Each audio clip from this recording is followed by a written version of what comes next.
All right, welcome into another edition with this guy, 5 Questions with Spence. You hear him every day on ESPN 700 from 2 to 6.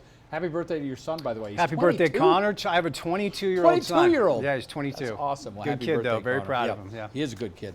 All right, 5 questions. We do this every now and again, and here we go. A couple of these come as no surprise. Sure. The Utes question mark at quarterback on opening day became even more convoluted with the injury to freshman Brandon Rose. I like that kid, by the way. I think you do too. Looking at the schedule, what is your confidence level in the quarterback position for opening day? Well, it's not high. I don't know how it can be. I mean, look, the nice thing is we've seen Bryson Barnes play. We know what he's about. This is not his first year in the system. He's not a freshman. He's not a transfer.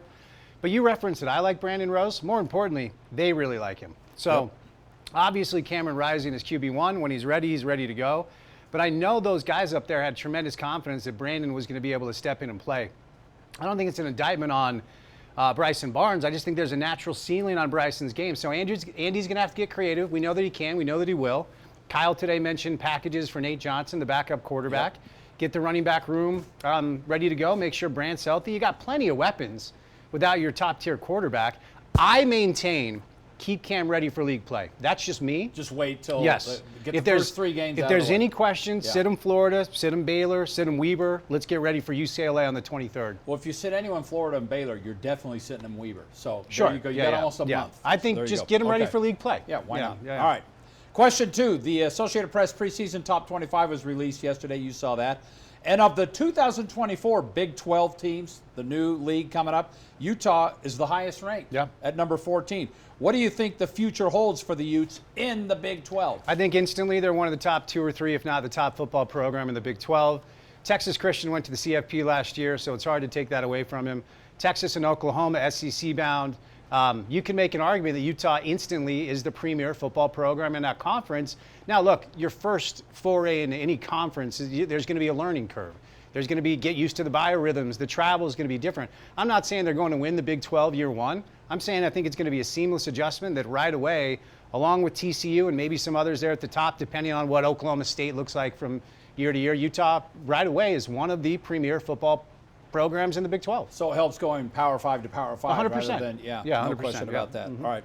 Question number 3. During the past couple of weeks, what has been the emotional level of your guests and listeners on your radio show to the BYU-Utah rivalry being renewed?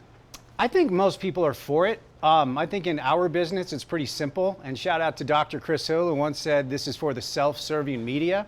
Yes, it's better for us. Let me just look in the camera and say it's better for our business. And that's really what it's all about. Nobody's going to deny that. Yeah. I mean, look, I was raised in it. I've got a tried and true BYU family. I attended the University of Utah.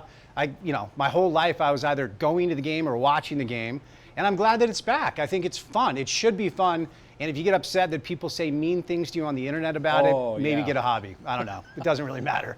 I think most of us agree with you 100%. All right, question number 4. With, we'll say, American football season on the horizon, does it become increasingly difficult for RSL to remain in the headlines this time of year? Yeah, I think it's always increasingly difficult for Major League Soccer teams to grab headlines when they're in a market where other things are going on. We are college football right now.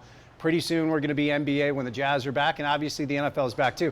I'll tell you what's helping this player, I think you pronounce it Lionel Messi. Yeah, he's not He bad. Scored again tonight, by the way. I know. So Apple TV subscriptions unreal. have gone through the roof. So yes, it's tough to stay relevant. Messi is helping. He's come over and he's really been dynamite. It's been a lot of fun to watch. It'd be nice for you to come here, but that's not in the cards. It might be in the cards. If RSL beats Houston and Miami handles their semifinal game, I think against Cincinnati, Lionel Messi comes to Sandy. That should be a movie. That'd be phenomenal. There you Be go. a good movie, yeah.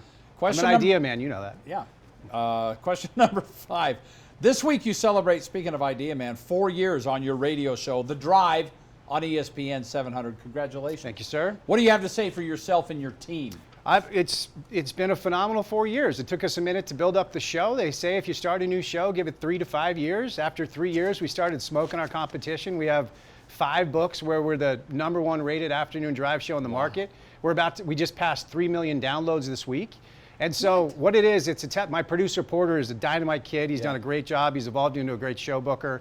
Shout out to Brady and JP, my other 2 producers. And more than anything, the numbers say people listen to it. So thank you to everyone who listens, whether it's 700 AM, 92.1 FM, or you download the podcast or stream us online. However you listen, there's so many options. So I think it's amazing that anybody chooses to listen to us. But if I equate it to football, it's like going from Power 5 to Power 5 because you brought that guest list with you. Sure. And it's phenomenal, the people. And you're that on it, you by have the on. way. Yeah. Yeah, I mean, you worked me in. We appreciate your time.